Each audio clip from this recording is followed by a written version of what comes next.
ನದಿಗೆ ನಾಣ್ಯ ಎಸೆದ್ರೆ ಅದೃಷ್ಟ ಹುಡುಕಿ ಬರುತ್ತೆ. ನೀವು ಮಾಡಿದ್ದೀರಾ? ಹಾಗಾದ್ರೆ ಈ ವಿಡಿಯೋವನ್ನ ಕೊನೆವರೆಗೂ ನೋಡಿ. ಹೌದು, ಪ್ರಾಚೀನ ಭಾರತೀಯ ನಾಗರಿಕತೆಯಲ್ಲಿ ಹಲವು ವಿಭಿನ್ನ ಪದ್ಧತಿಗಳು ಮತ್ತು ಆಚರಣೆಗಳನ್ನು ಪಾಲಿಸಿಕೊಂಡು ಬರಲಾಗ್ತಿದೆ. ನಾವು ವಿಶೇಷ ಸಂದರ್ಭಗಳಲ್ಲಾಗಿರಬಹುದು ಅಥವಾ ದಿನನಿತ್ಯದ ಜೀವನಗಳಲ್ಲಾಗಿರಬಹುದು ಅನೇಕ ರೀತಿಯ ಆಚರಣೆಗಳನ್ನು ಪಾಲಿಸ್ತೇವೆ. ಕೆಲವೊಂದು ನಮ್ಮ ಪೂರ್ವಿಕರಿಂದ ನಮಗೆ ಬಂದಿರುವ ಸಂಪ್ರದಾಯಗಳಾಗಿವೆ. ಇಂದಿಗೂ ಜನರು ಇಂತಹ ಆಚರಣೆಗಳನ್ನು ಅನುಸರಿಸ್ತಿರ್ತಾರೆ. ಇಂತಹ ಆಚರಣೆಗಳಲ್ಲಿ ನದಿಗೆ ನಾಣ್ಯಗಳನ್ನು ಎಸೆಯೋದು ಕೂಡ ಒಂದಾಗಿದೆ. ನದಿಗೆ ನಾಣ್ಯಗಳನ್ನು ಎಸೆಯೋದ್ರ ಹಿಂದಿನ ಆಧ್ಯಾತ್ಮಿಕ ಅಂದರೆ ಧಾರ್ಮಿಕ ನಂಬಿಕೆಗಳು ಮತ್ತು ವೈಜ್ಞಾನಿಕ ಕಾರಣ ಏನು ಅನ್ನೋದರ ಕುರಿತು ಇವತ್ತಿನ ವಿಡಿಯೋದಲ್ಲಿ ತಿಳಿಯೋಣ.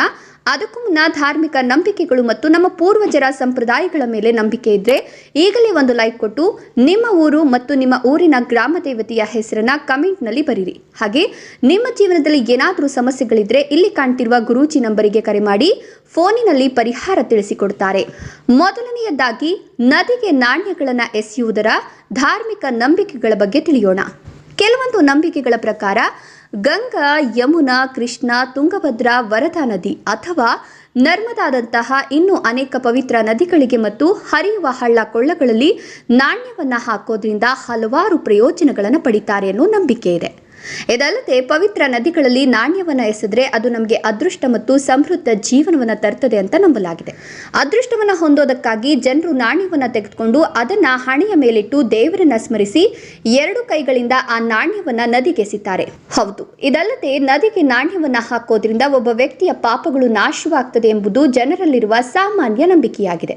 ಇದರಿಂದ ಅವರು ಯಾವುದೇ ಪಶ್ಚಾತ್ತಾಪದ ಭಾವನೆ ಇಲ್ಲದೆ ಜೀವನವನ್ನು ನಡೆಸಬಹುದಾಗಿದೆ. ನದಿಗಳಲ್ಲಿ ಅಮೂಲ್ಯವಾದುದನ್ನು ಹಾಕೋದ್ರಿಂದ ಅದು ನಮ್ಮ ಆಸೆಗಳನ್ನು ಪೂರೈಸುತ್ತದೆ ಎಂಬ ದಂತಕಥೆಯೂ ಇದೆ.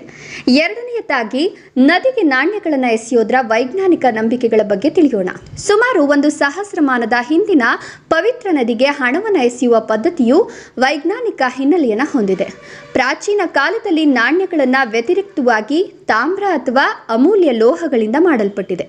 ಹೆಚ್ಚುವರಿಯಾಗಿ ತಾಮ್ರದ ನಾಣ್ಯಗಳನ್ನು ನೀರಿನಲ್ಲಿ ಮುಳುಗಿಸೋದು ಅಪಾಯಕಾರಿ ಸೂಕ್ಷ್ಮ ಜೀವಿಗಳ ನಾಶಕ್ಕೆ ಸಹಾಯ ಮಾಡುತ್ತದೆ, ಮಾನವನ ಆರೋಗ್ಯವನ್ನು ರಕ್ಷಿಸುತ್ತದೆ. ಹಿಂದೆ ನೀರು ಶುದ್ಧೀಕರಣ ಯಂತ್ರಗಳು ಇರಲಿಲ್ಲ.